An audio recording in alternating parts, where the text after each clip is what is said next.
This afternoon we're speaking about the inner path of Hinduism, the mystical path of the East. Hinduism is the world's oldest religion. It is also one of the least understood in the West. Hinduism is the fount from which all the world's mystics have drunk, whether they knew it or not. It is the oldest source of the idea that latent in each one of us is the self that is God. Hinduism gives the first step-by-step instructions on how to realize or become one with God. It teaches that there are many paths to salvation and that each of us should choose the path that best suits our temperament. The inner path of Hinduism is a well-marked one, and yet to the casual observer it may appear to be lost in a mire of superstition and the rote worship of many gods. Unlike other world religions, Hinduism has no founder. Its origins are obscure. The earliest Hindu texts, the Vedas, say that they were given by God to 7 seers at the dawn of time. Since the 18th century, scholars have believed that Hinduism was rooted in primitive nature worship.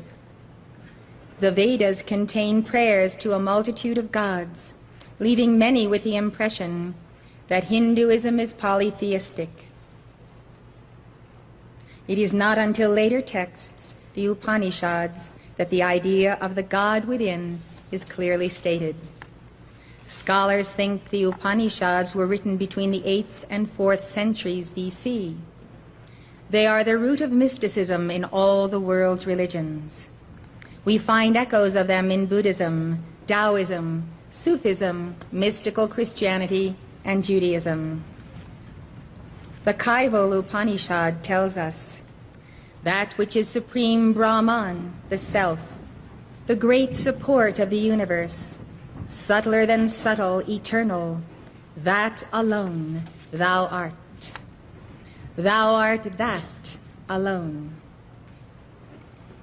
This affirmation, that thou art, Tattvam Asi, sums up the inner path of Hinduism. You are Brahman. We can chant Tattvam Asi. Tattvam Asi, Tattvam Asi, Tattvam Asi, Tattvam Asi. Thou art that alone, that Brahman thou art. This mantra sums up the inner path of Hinduism. You are Brahman. I don't know if you quite realize how profound is this mantra and what you are really affirming, and that when you are affirming it, Brahman, at the very center of creation, is suddenly quickened in your temple. It would be very easy to go into samadhi with this mantra in a matter of minutes if you really have the comprehension that you are Brahman. Chanting the Om draws the soul into union with Brahman and with the original word who was with Brahman in the beginning. Chanting the Om sends the soul back to her point of origin in the great central sun. By the sounding of the word Om, the soul is repolarized to Brahman, your soul, and recharged with the positive spin of the Atman, primed for the homeward journey as she reaps the karmas she has sown while filled with the gladness of her Lord. Let us chant the Om as you visualize the umbilical cord from the great central sun descending through your mighty I Am presence, your holy Christ self, to the point of the seat of the soul chakra, midpoint between the navel and the base of the spine.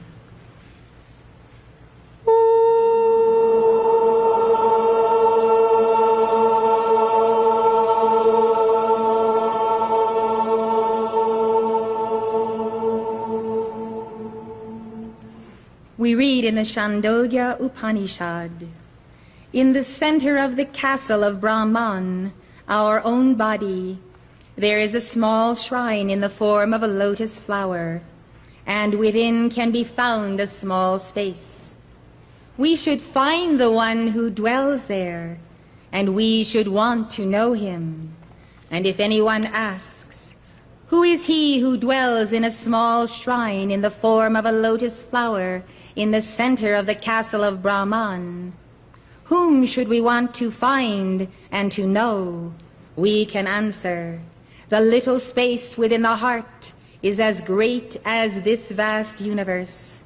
The heavens and the earth are there, and the sun and the moon and the stars, fire and lightning and winds are there, and all that now is and all that is not, for the whole universe is in him, and he dwells within our heart. Brahman is in all things, and is the Atman of all living beings." This means that Brahman is the self, with a capital S, of all living beings. Brahman is the creator, the preserver, the destroyer or transformer of all things. Atman, on the other hand, is a Sanskrit term meaning breath. As used in the Upanishads, it means the divine spark or indwelling God. It is the imperishable, undecaying core of man. Atman is identical with Brahman, who is the eternal absolute being, absolute consciousness and absolute bliss.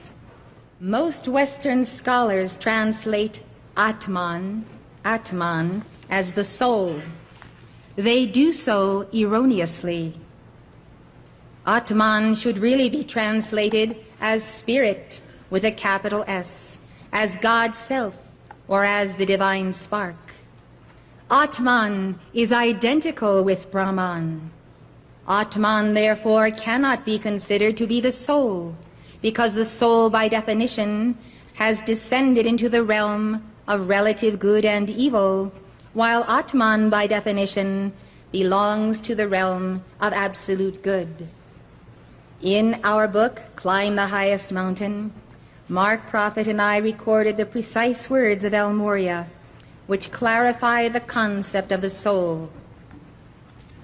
Mark and I were concerned at the lack of parallel between the interpretations of Western scholars and the actual true meaning of the Upanishads. Therefore, we appealed to El Morya, and he dictated these paragraphs for Climb the Highest Mountain to set the record straight. He said, "God is a spirit, and the soul is the living potential of God. The soul's demand for free will and its separation from God resulted in the descent of this potential into the lowliest state of the flesh. Sown in dishonor, the soul is destined to be raised in honor to the fullness of that God estate, which is the one spirit of all life.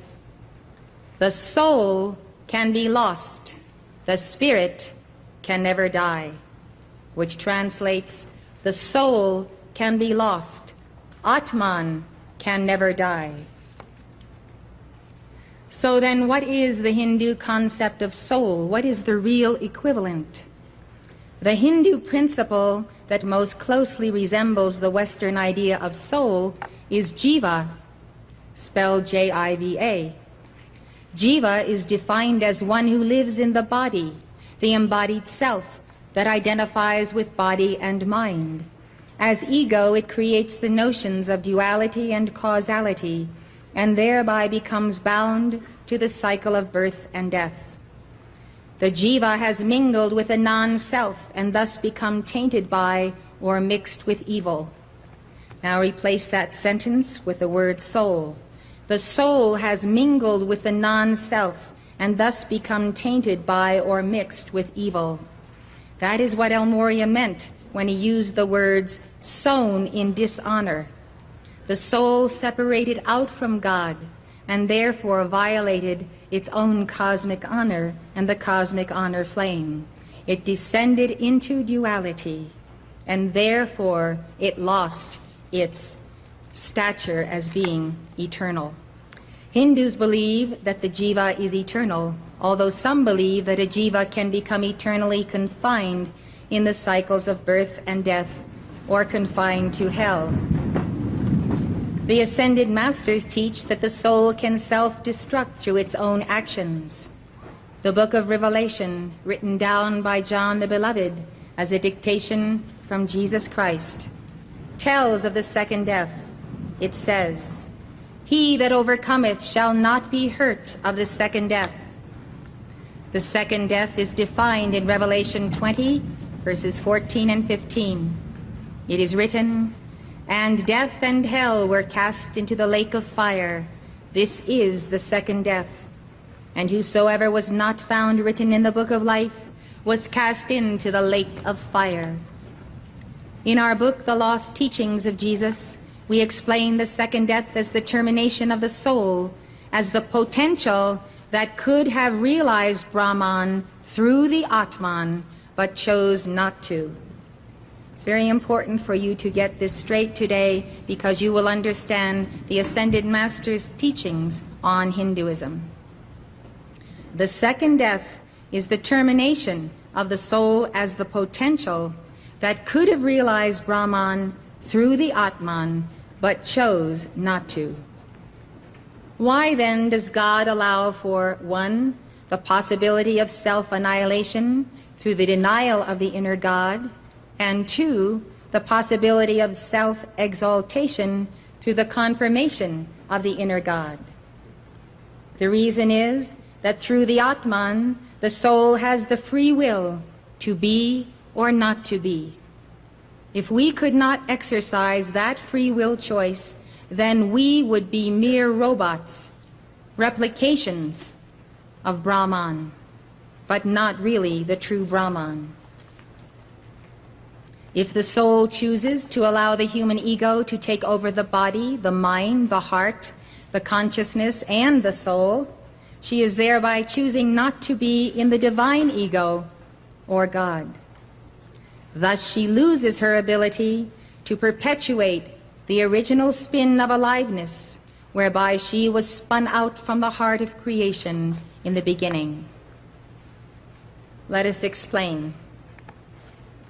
The ego devours the soul like a cancer, melding itself to it until it is no longer possible to separate the soul from the dweller of its own creation.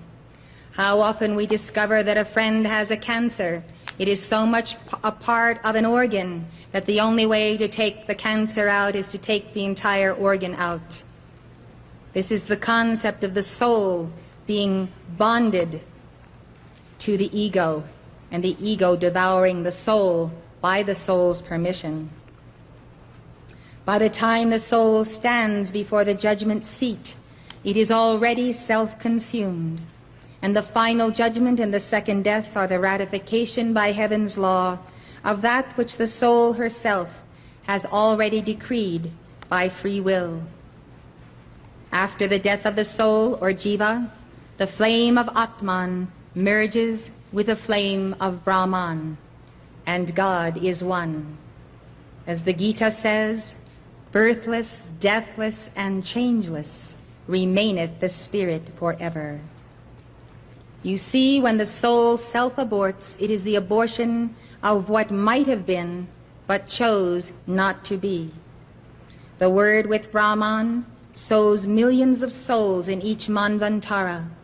Some attain everlasting life by conscious union with the Atman and Brahman, and some attain to everlasting death. The self-aborted souls leave spaces of emptiness where the light of God could have been mirrored to all of cosmos through them, had they chosen to so magnify the Lord of creation. When they self-abort, all creation loses the joy of that virtue of God which they were destined to embody. And so there is a permanent loss in that manvantara. but in succeeding ages, other souls will choose to reflect the wonders of Creator and creation, and all that was lost may ultimately be regained as new souls exercise their potential to be one with the Atman and to realize Brahman as their real self. Let us underscore the reality that is before each one of us. The soul potential, or jiva, can take the high road of the return to the Godhead. The sage Sanat Kumara gives this teaching in the great Hindu epic, the Mahabharata. As a goldsmith purifies the dross of his metal by repeatedly casting it into the fire with very persistent efforts of his own, after the same manner, Jiva succeeds in cleansing himself by his course through hundreds of births. Someone may be seen to purify himself in only one life by mighty efforts. Once purified, your soul reunites with Atman and Brahman. We are not free until every part of us is one with the infinite. So we have joyous work to do in this life, and we secure the protection for our souls daily through the invocation of Archangel Michael. Henry Lasso, a Benedictine monk, went to India as a missionary in the late 1940s. After meeting the Hindu mystic saint Rumuma Maharshi, Lasso decided that Christianity could benefit India only when it could produce mystics like him. Rumuma Maharshi lived from 1879 to 1950, one of the most precious saints that India has ever produced. When I first heard of him, I felt that he was a kindred soul of all of us. As an Indian schoolboy, he had a mystical experience in which he realized that his real nature was imperishable and unrelated to his body. At the age of 17, he left his family, went to Arunachala, the mountain consecrated to Shiva, threw away all his possessions, and sat down to meditate. His body began to waste away. His hair and fingernails grew to unmanageable lengths. Insects ate away at his legs. He had such a longing for God that nothing else really mattered. Soon he attained total identification with his divine self. He attracted a large following and became one of India's most popular holy men. Rumuma Maharshi's basic principle was that oneness with God, or the self, is not an alien or mysterious state, but the natural condition of man. He said that the best definition of the self is, I am that I am. Henry Lasso, the Benedictine monk who tried to emulate Ramana, became a hermit at Arunachala and began to meditate. Following is his description of a mystical experience in which he received a special awareness of Atman. In my own innermost center, in the most secret mirror of my heart, I tried to discover the image of him to whom I belong, of him who lives and reigns in the infinite space of my heart. But the reflected image gradually grew faint, and soon it was swallowed up in the radiance of its original. Step by step, I descended into what seemed to me to be successive depths of my true self, my being, my awareness of being, my joy in being. Finally, nothing was left but he himself, the only one, infinitely alone. Being, awareness, bliss, Sat Chit Ananda. In the heart of Sat Chit Ananda, I had returned to my source. The Mundaka Upanishad says, the luminous Brahman dwells in the cave of the heart and is known to move there. It is the great support of all, for in it is centered everything that moves, breathes, and blinks.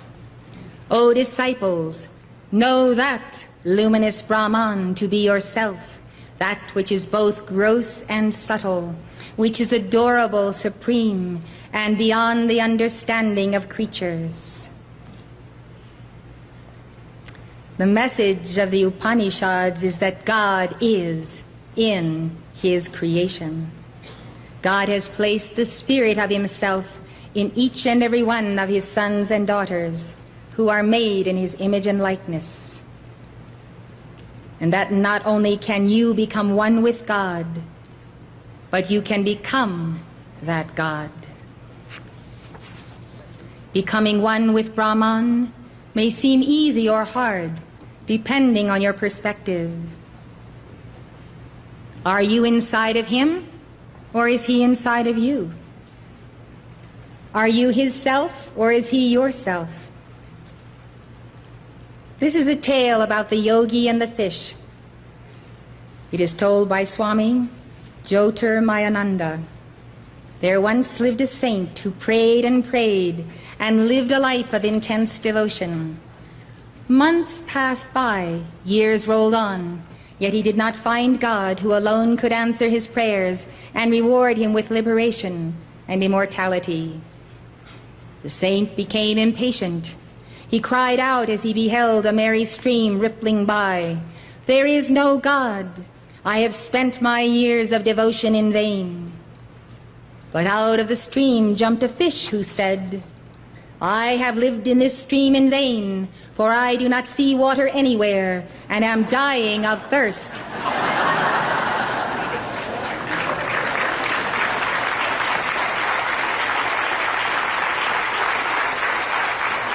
The saint laughed at the folly of the fish. "You see water all around, and yet you are thirsty, you silly fish." "Even so, O saint," said the fish, "you are surrounded by God, and yet you are thirsting for His realization. Open your eyes and do not be as silly as you think I am." Brahman, Atman, is not something that we can comprehend with our minds. We read in the Kina Upanishad, "Neither mind nor eye, neither ear nor speech can tell us anything about Him, because neither the eye nor the ear nor the mind can reach Him. But He alone is the agent, operative through all these organs. He makes the eye perceiver, the ear hearer. He makes the mind a thinker, and He makes the life a living force. But He in His own nature cannot be grasped by any one of these." This is the essence, my friends, of Hindu mysticism.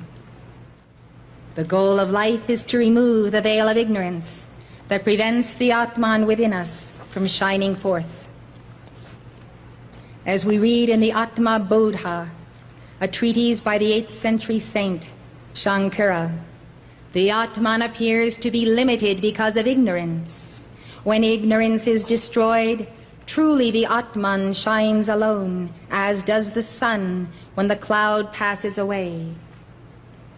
We have created this cloud of ignorance throughout our many lives on earth by our negative thoughts and deeds. When we realize the Atman, that is, when we become with it, we also become one with Brahman. You could say the Atman, being your true self and real self, is the Holy Christ self. The divine spark and the Holy Christ self are the same and one, God in manifestation in you. Through this sublime oneness, we are become immortal, free from the round of rebirth. Shankara described the process of becoming one with Brahman by saying, "My mind fell like a hailstone into that vast expanse of Brahman's ocean. Touching one drop of it, I melted away and became one with Brahman. And now, though I return to human consciousness, I abide in the joy of the Atman." Such descriptions have led some to conclude that the individual consciousness is annihilated when it unites with Brahman. But this is not the case.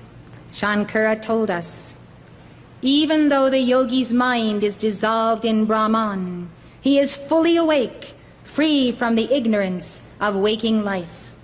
He is fully conscious, but free from any craving.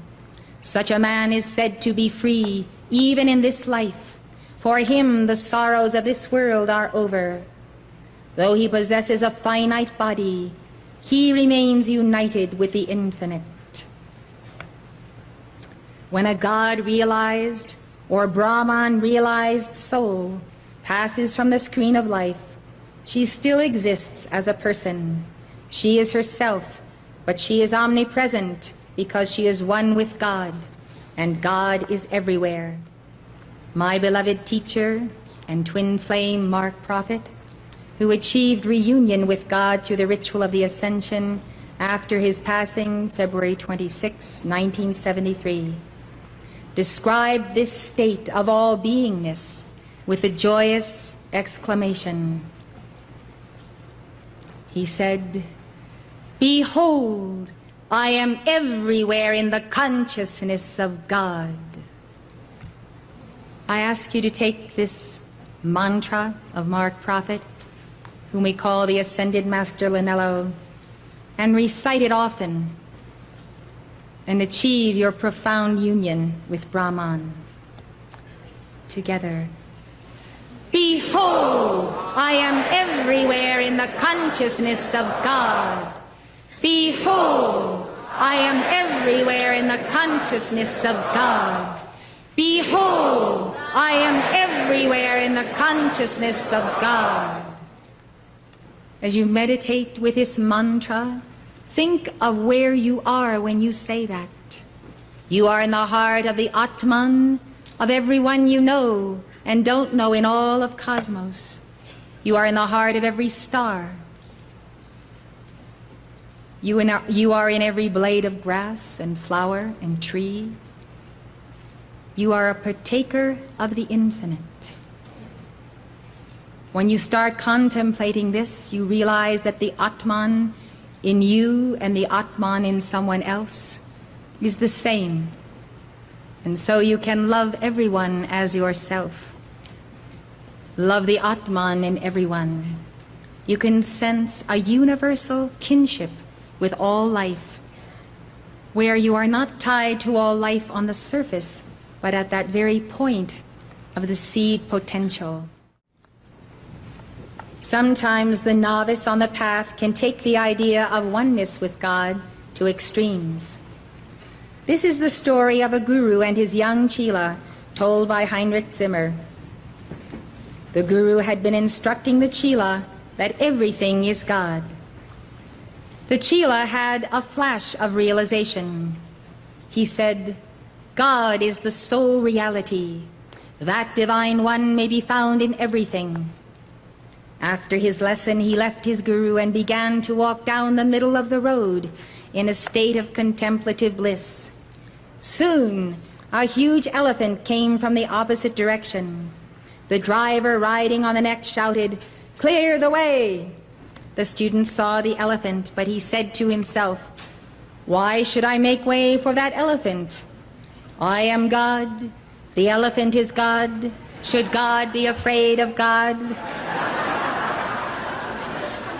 And he continued walking down the middle of the road. But when God came to God, the elephant swung its trunk around his waist and tossed him out of the way. He landed hard, but more shocked than hurt. Covered with dust, he returned to his guru and told him what had happened. The guru said, "Indeed, you are God. So is the elephant. But why did you not listen to God's voice calling to you from the driver, who is also God, to clear the way?" A fully realized God being would have had no problem stopping the elephant. The next story, told by Swami Prabhananda about his guru, Swami Brahmananda, illustrates this point. Brahmananda was one of the disciples of Ramakrishna. Once when Brahmananda was walking with Prabhananda and another disciple, a mad bull came charging down the road. Prabhananda writes, "In order to protect our master, both of us stepped in front of him, but Brahmananda suddenly grabbed us both. Though he was then an old man, we were like feathers to him, and thrust us behind him. He simply stood there and stared directly at the charging bull. The bull almost at once came to a halt directly in front of us, shook its head, and quietly trotted off. By mantra yoga, the Guru Brahmananda had become Brahman. It is axiomatic. All elemental life and the angelic hosts bow to the God-realized individual." We're going to give a mantra now. It goes Om Namo Narayanaya. Nara means Supreme Being. Write it down. Nara means Supreme Being. Anaya means the abode of. So this is how the mantra translates. Om. When you begin with the Om, you make the connection to the great central sun and Brahman with the word in the beginning. Om. I bow to the Supreme Being who is the abode of all souls. The Ascended Masters and the Eastern Adepts tell us that to know the meaning of the mantra makes it meaningful for us. We don't want to simply memorize words or foreign phrases. We want to get to the heart of the meaning. The Supreme Being, of course, is Brahman. In the heart of Brahman, we abide and we visualize ourselves in his heart. Narayana is considered to be a name for Vishnu, but early texts also ascribe it to Brahman. Our beloved Mark will lead us in this mantra. Om Namo Narayana, Om Namo Narayana, Om Namo Narayana, Om Namo Narayana, Om Namo Narayana, Om Namo Narayana, Om Namo Narayana, Om Namo Narayana, Om Namo Narayana, Om Namo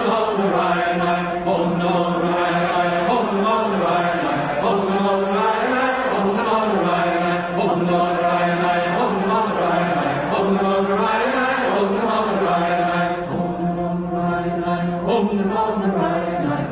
Namo Narayana, Om Namo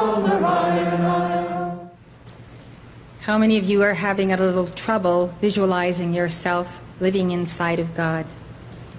Is that something you can easily visualize or not? This is why Hinduism has the most marvelous statues of all the various deities.